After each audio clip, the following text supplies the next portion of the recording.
relations to some prior and today's allegedly localized and mobilized military associated events making its way visible onto the regulated global stage, it is fascinating that population numbers are rarely emphasized to measure the possibilities of any bad or good activity deemed responsible to the local group or population in question. Should, and I say should, naming systems of any kind be used to reduce or increase the numerical appearance of any group or population, would this action validate or discredit some stories attached to the population in question? Or should I say, when does it validate or discredit stories attached to the population in question?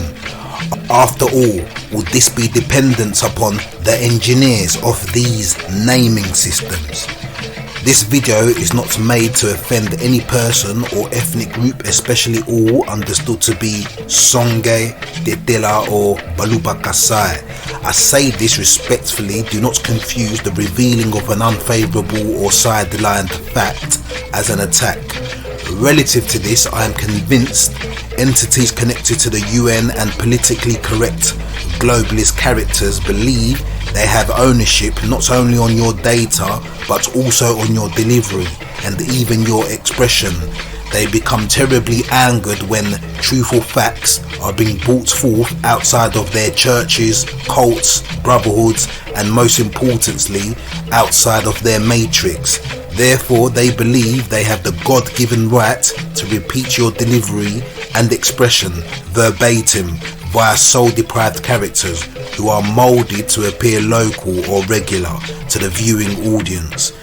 This is in order to discredit or regulate the effectiveness of the truthful facts whilst obscuring vital information that you delivered or even intended to deliver, which means they will break their own laws to achieve this under the disguise they are protecting assets and subjects linked to murderous leaders and companies and groups whose supporting mechanism can be traced to the UN, America and Britain.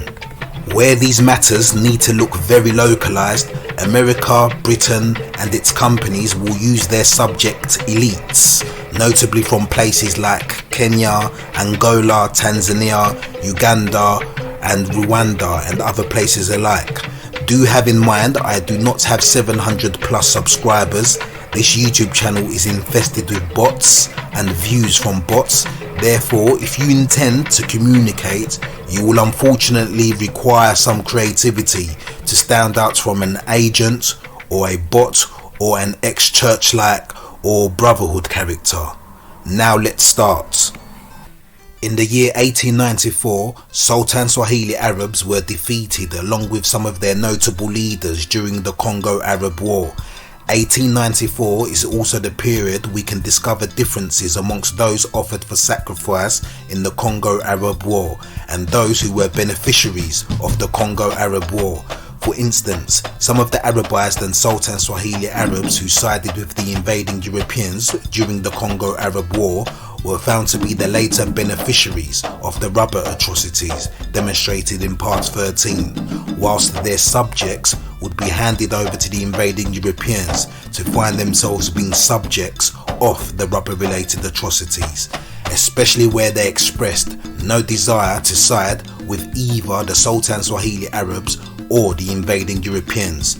For distinction, I would describe the indigenous Okonda speaking people as Kutsu Membele, whilst the beneficiaries were referred to as Asambala, irrespective if they were or was not from the region within this series known as Kasai. These differences appear obscured in popular text, which generally reports the collective of conscripted troops from Kasai being the majority of so-called Batetela. This was allegedly in reference to what they were calling Kusu of Maniema, under the belief or what I would say under the desire and hope that they are referring to Ngongolutet's people. in order to maintain a consistency in already published shock factor narratives for the reading audience in Europe. The shock factor elements usually draws emphasis on populations known as pygmies and cannibals, savages and wars. For those who watched part 11 will know Ngongo was killed in 1893. I'm stating this to highlight that there was no revolt in the year 1893 in response to his killing. In fact, Ngongolutet's alleged Batetela followers continued on fighting for the invading Europeans up to the year 1894, though their alleged leader was killed by the order of their European patron. Poorly informed writers or strategic reporting about this time period was responsible for engineering a narrated belief that Ngongolutet's so-called Batetela retaliated to his death in the year 1895. This would mean when Ngongolutet was ordered to death in 1893, all his so-called Batetela followers remained silent for nearly 2 years, and then all of a sudden, bang, out of nowhere, revolted. Notable Africanist historians appear not to place emphasis on this 2-year time period, and some had attempted to summarize it was a build-up of tension from 1893 to 1895, which I strongly disagree with, and you will be shown and explained why as I continue. It is the unpopular or sidelined text in reference to the year 1895 where we not only get insight on the alternative reasons for the revolt, but we also get insight to the fact many so-called Batetela mutineers would not today regard themselves as Batetela, and some of the alleged reported followers of Ngongolutet were actually Baluba Songe. Despite this documented fact, these groups of Ngongo's followers were being reported as Batetela for the reading audience, and the revolt in 1895 was reported as the Batetela revolt. I personally prefer to refer to the 1895 revolt as the Luluabourg revolt, so we are forced to look at some major contradictions surrounding the phrase Batetela rebellion or Batetela revolt, or even simply the name Batetela. For context and clarity, do make note Luluabourg is now known as Kananga in West Kasai Occidental. After the defeat of the Arabs in the year 1894, the invading Europeans hired their allies into positions of plantation watchmen across Kasai. It is from this time period the indigenous Okonda speaking populations in Kasai would use the term Sambala or Asambala to describe these plantation watchmen who were from various origins. Have in mind, language in those times was considered a strong tool of engagement for trade or conquering, which allows various groups to learn and speak languages away from their mother tongue, and this would have been a common skill set compared to today. It is very possible the term Asambala was broadened to any unfamiliar people, considering it was used to describe pale people or invading Europeans. This would lead to a distinction between those who were civilized and those who were regarded as savages.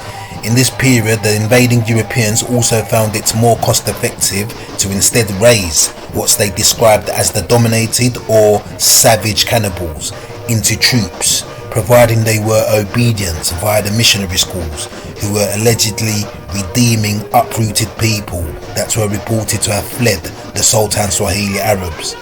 In fact, many allegedly redeemed subjects fleeing the Sultan Swahili Arabs were likely to be misconstrued with people fleeing Angolan slave raids from southern Kasai in the late 19th century.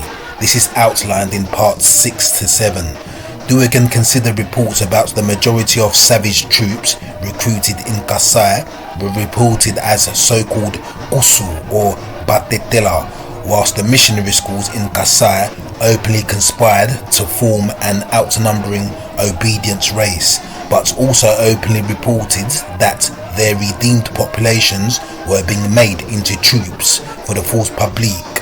The recruitments of Kutsu Membele, or what they reported as the cannibals, would have later been understood as a mistake by the invading Europeans, on the basis they were, in other words, militarily training the same populations they subjugated for domestic slavery after allegedly redeeming them.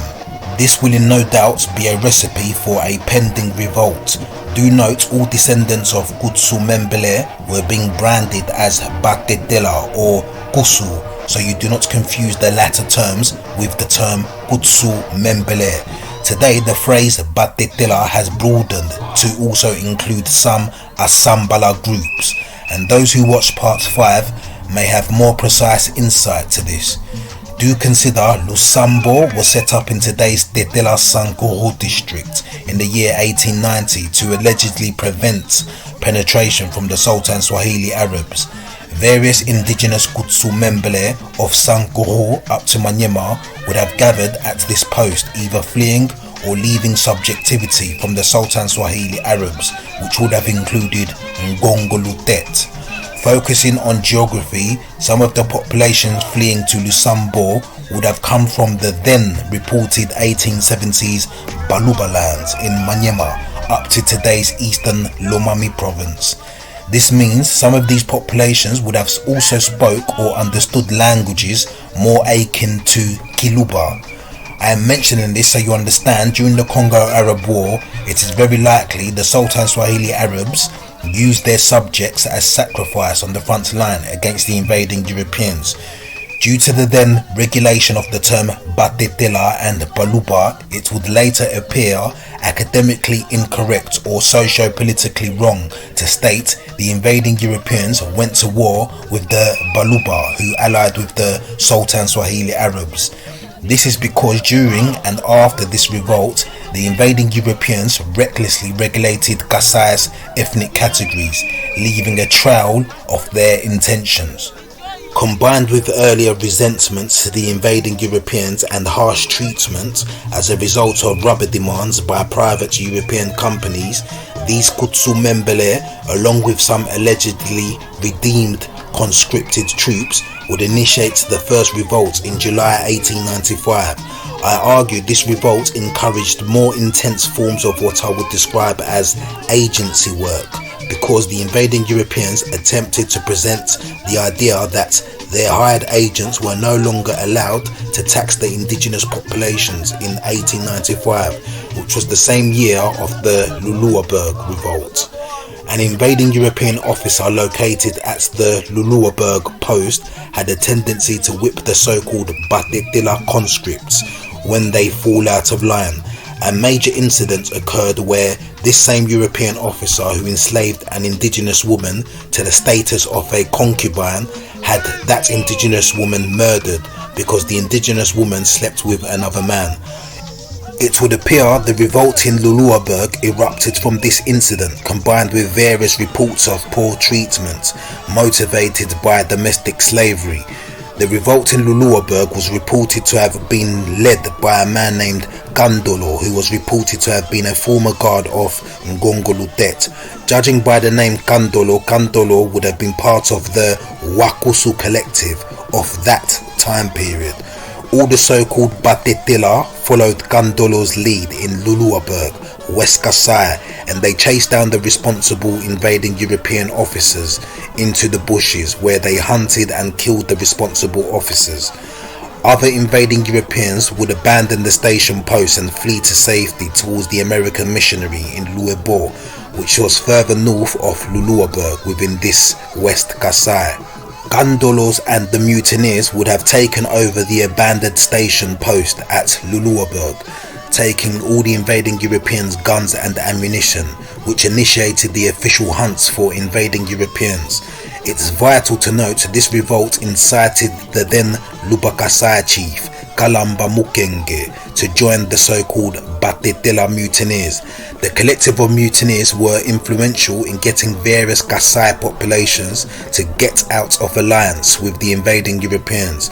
The Luba Kasai chief's decision to ally with the so-called Batetela against the invading Europeans via this revolt is very likely what led to his demise, and he was reported to have been exiled after this. This is highlighted so you understand some of Kalamba Mukenge's men would have also been involved in these uprisings, and these people would be understood to be part of some clans found within today's Congo Kasai.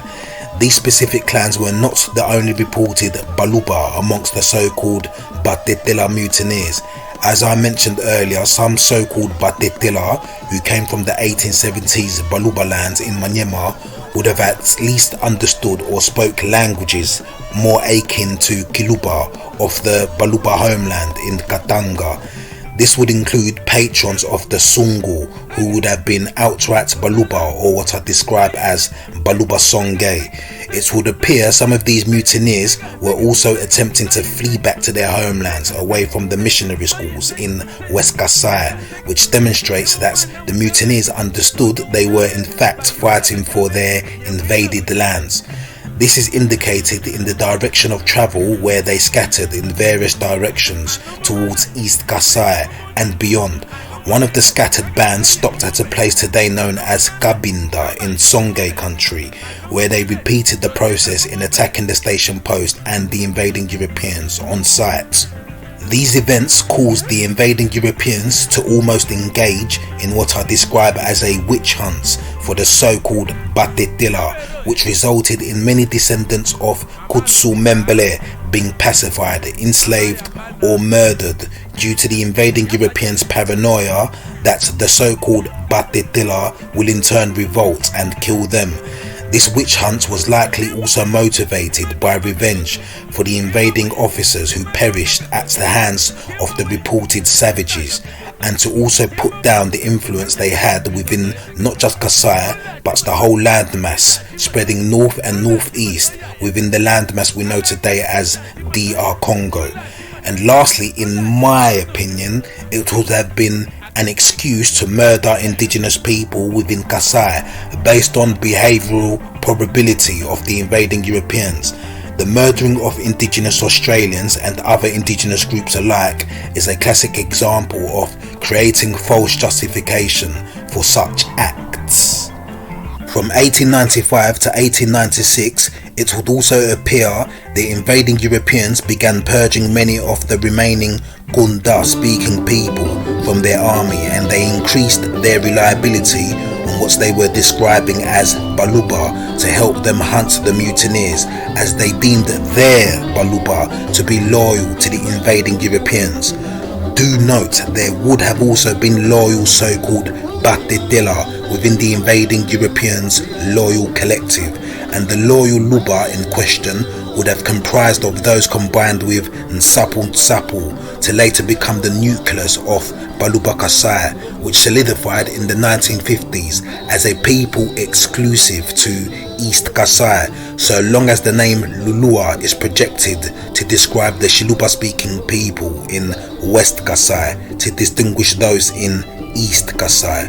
This statement is made so precaution is taken in order for you to accurately understand the majority of the Baluba mutineers amongst the so-called Batetela can be traced to people of the then 1870s Baluba land and today's Songe territory in the eastern ends within East Kasai Oriental, which means bands of Baluba Songe were likely amongst the mutineers, and this is stated to not confuse these Songe with Nsapu, who ended up forming a homeland within the Luebo American missionary areas in West Kasai Occidental as part of the loyal Baluba collective. To accompany their loyal troops, the invading Europeans imported thousands of agents from West African coastal groups up to the coast of Congo to accompany their loyal Baluba in a hunt against the Luluabourg mutineers. The West African troops' code name was Hausa, and the coastal Congo group's code name was Angola. This is mentioned so you understand The agencies who supplied these mercenaries did not exclusively recruit Hausas or Angolans, but used these terms to cover various notable ethnicities found on the west coast of Africa, which accounts for the volunteering groups who participated in the invading Europeans' mission to pacify the indigenous people within the interiors of today's DR Congo. Mild reference to this was made in part 13. The code name for what Kutsumembele initially referred to as Asambala was Zanzibari troops who were developed from the coastal East African Askaris and British East African King's African Rifles. These revolts, beginning from Luluabourg, continued throughout the country onto the following years and was reported to have lasted up to the early 20th century, leaving a trail of scattered records outlining various retaliations to Europeans, which resulted in more invading Europeans being killed along with their agents. The oldest to least popular recorded notes on these events illustrates the so-called Batetela mutineers were literally moving from village to village, country to country, sending signals to the indigenous populations. The movements of these mutineers incorporated and united people from various groups, which increased the mutineers' numbers.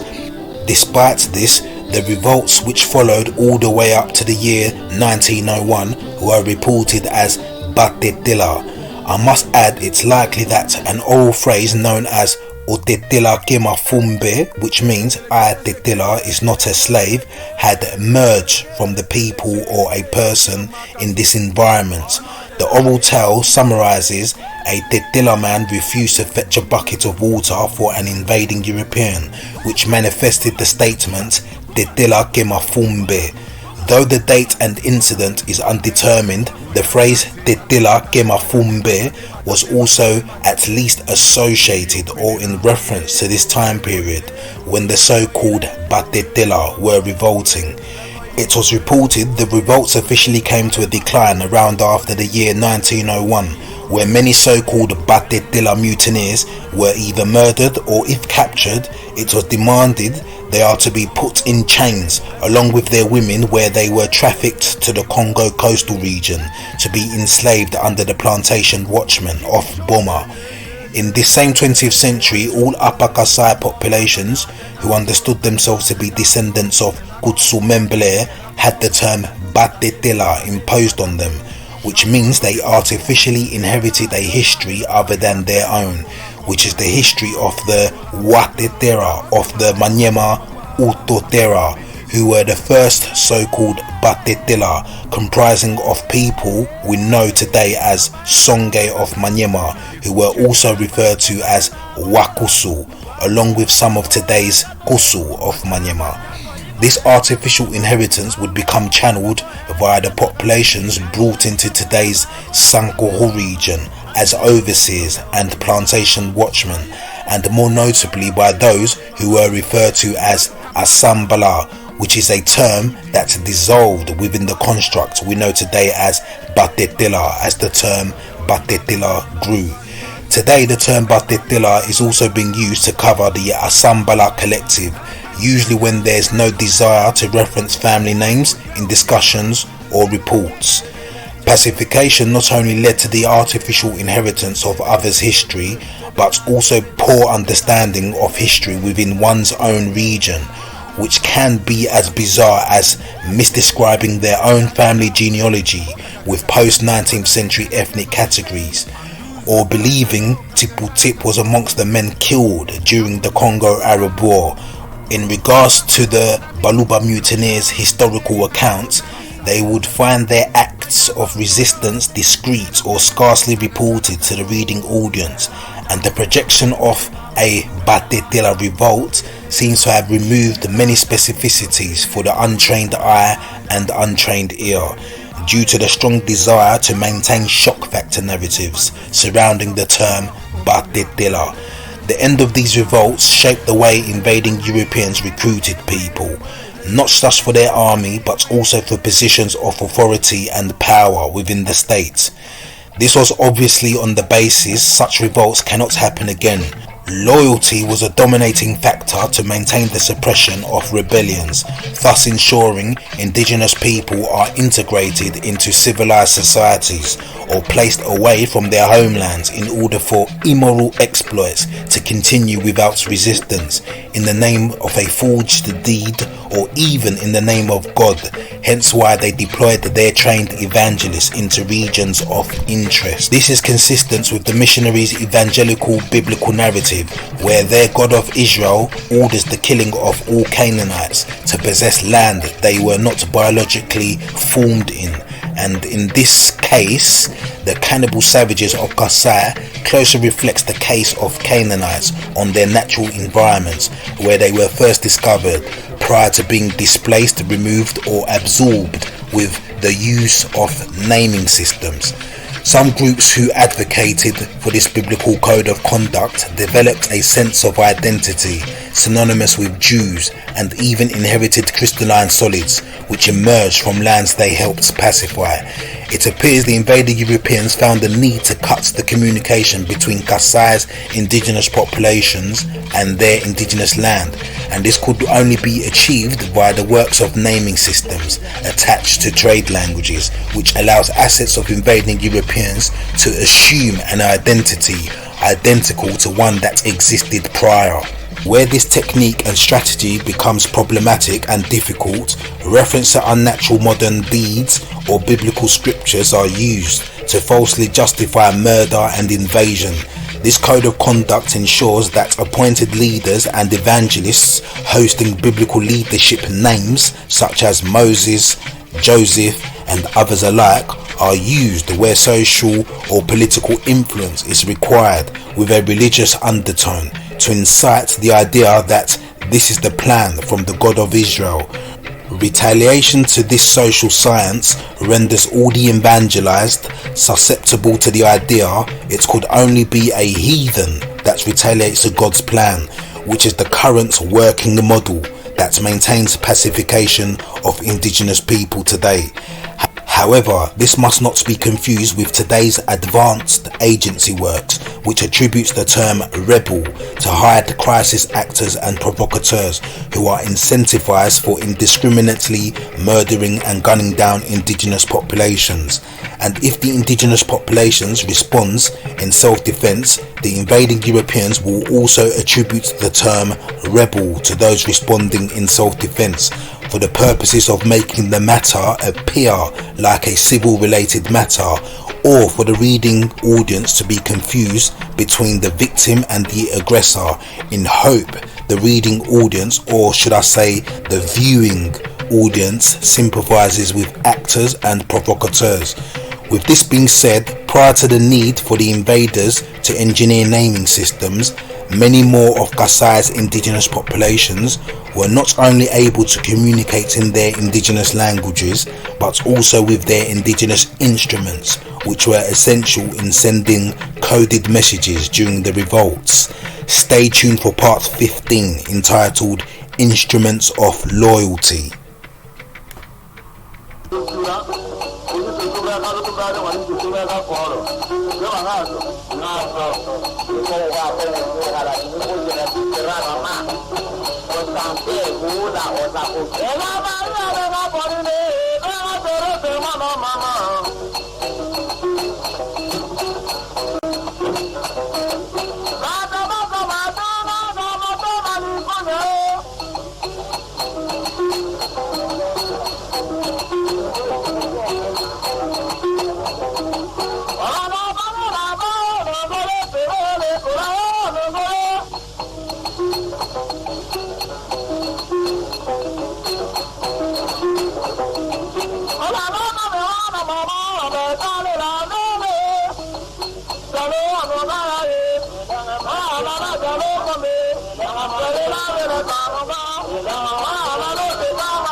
Okay.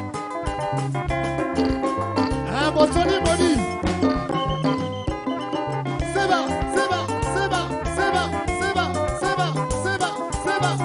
Imagine. Nous ça m'a toi. Seba, yuma toi. Nous ça m'a toi. Paka muju mono. Watanga na we. Esa yuma toi. Seba, yuma toi. Ela yuma toi. Iya yo. Wagalombo. Esa ko. Wagalombo. Attention, on dit attention.